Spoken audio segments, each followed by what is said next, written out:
What is going on, everybody? Welcome back to another video.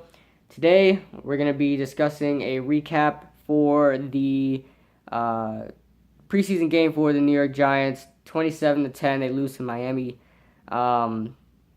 In a way, I'm not really mad about that we lost 27-10. I'm just mad that we didn't score that much points. We just scored 10 and 7, a touchdown in the first drive and a field goal in I believe the third drive. So the whole game from there on, we didn't score anything. So if you hear rumbling and stuff like that, sorry, it's about the storm over here in Florida. So as every day it is.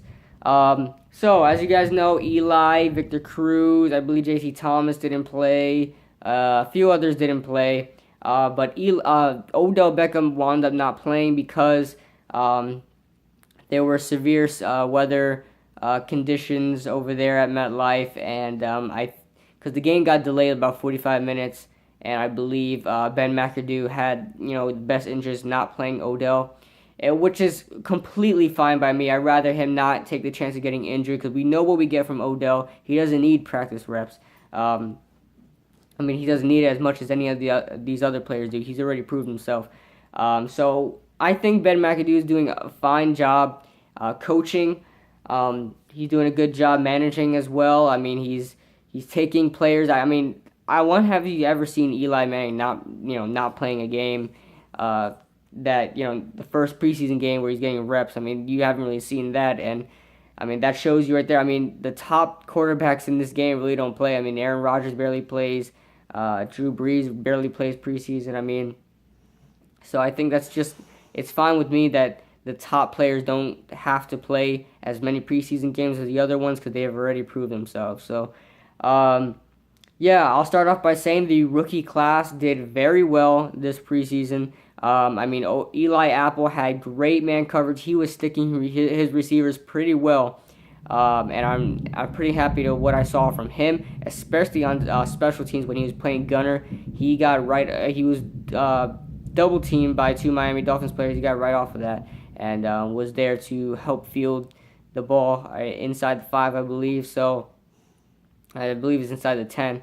But great job by Eli Apple. Sterling Shepard could have had a touchdown catch, but Ryan Nassib missed him on a post route.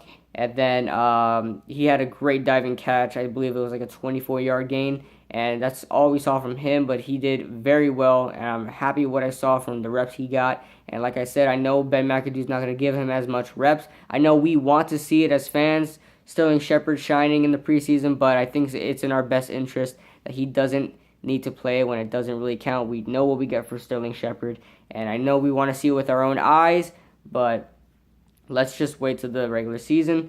Moving on to Darian Thompson, he did all right. I'm not saying he did bad, it's just that we didn't have really much to see from him because they didn't really, the Miami Dolphins didn't really throw long, and so we didn't have anything to test out on there, but his pass coverage looked pretty well.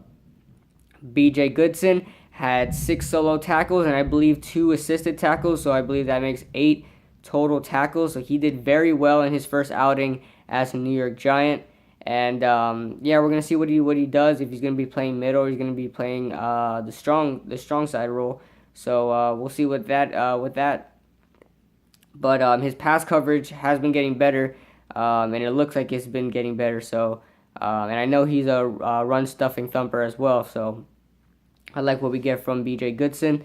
Moving on to Paul Perkins. Paul Perkins actually had a fantastic game.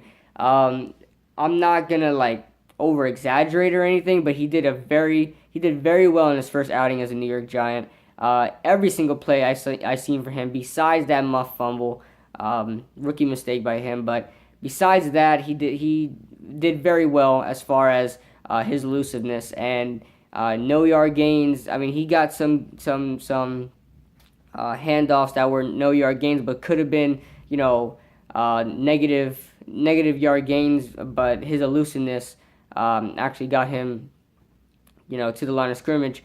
So on top of that, Joe Adams did all right. He didn't really get much reps, but he caught the ball when he needed to. The quarterback play was absolutely horrendous. I guess like every Giants fan says now, we learned to appreciate Eli Manning a little bit more if you didn't already, because Ryan Nassib starting a game isn't really the best way to go, and that's clearly a mistake that I made, saying that Ryan Nassib could be a eventual starter in the NFL right now. So I don't even think any of them respectively got 100 yards themselves. Maybe combined they got over 150 yards.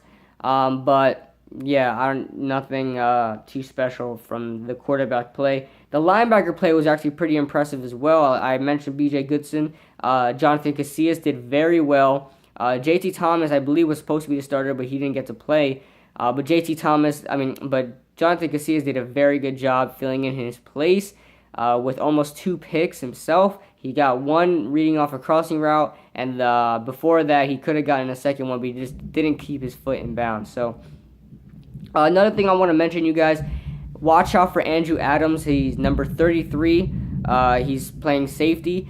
He's the player that took the ball away from Daniel Thomas that was called back. That should have been a touchdown because that whistle was called way too early. I mean, upon contact, that whistle was called, and that's just unfair in my opinion.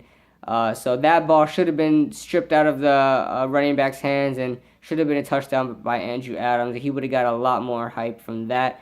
But I told you guys to watch out for him. He's a very good player. We'll see what happens in the coming preseason games. So the next game will be the Giants at the Bills, Saturday, 4 o'clock Eastern time. So I'll see you guys probably on Monday to recap that one. And let me know what you guys think. I'll see you guys in the next video.